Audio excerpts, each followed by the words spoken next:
यह भारत का वो कुंड है जहां भगवान परशुराम ने अपनी मां की हत्या करने के बाद अपने हाथ से चिपकी हुई कुल्हाड़ी से मुक्ति पाई थी।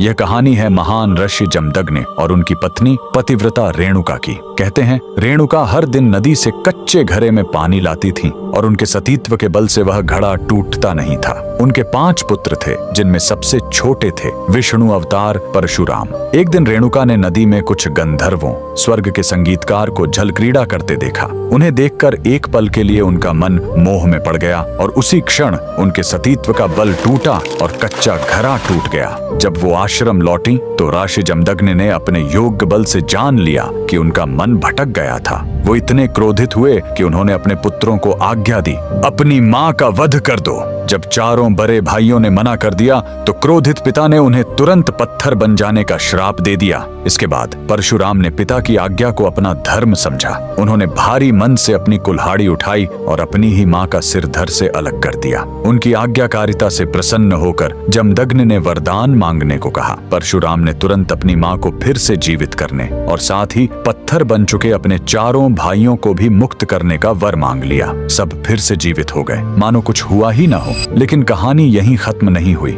मातृ हत्या का पाप उस कुल्हाड़ी पर एक दाग की तरह चिपक गया और वो उनके हाथ से अलग ही नहीं हो रही थी। उस पाप से मुक्ति पाने के लिए वह दर दर भटकते रहे, लेकिन कोई भी तीर्थ उस कुल्हाड़ी को छुड़ा नहीं सका। अंत में वह पहुंचे पूर्वी हिमालय की लोहित नदी के किनारे और जैसे ही उन्होंने इस कुंड के जल को छुआ, चमत्कार हुआ। कुल्हाड़ी अपने आप उनके हाथ से छूट गई। यही पवित्र स्थान आज अरुणाचल प्रदेश में परशुराम कुंड के नाम से जाना जाता है। आज भी हर साल मकर संक्रांति पर हजारों श्रद्धालु यहाँ इस विश्वास के साथ डुबकी लगाने आते हैं कि यह कुंड उनके सारे पापों को धो डालता है, ठीक वैसे ही जैसे इसने स्वयं भगवान परशुराम को पाप मुक्त किया था। भगवान परशुराम को दिल से मानने वाले सभी भक्त कमेंट्स में जय परशुराम जरूर लिखें।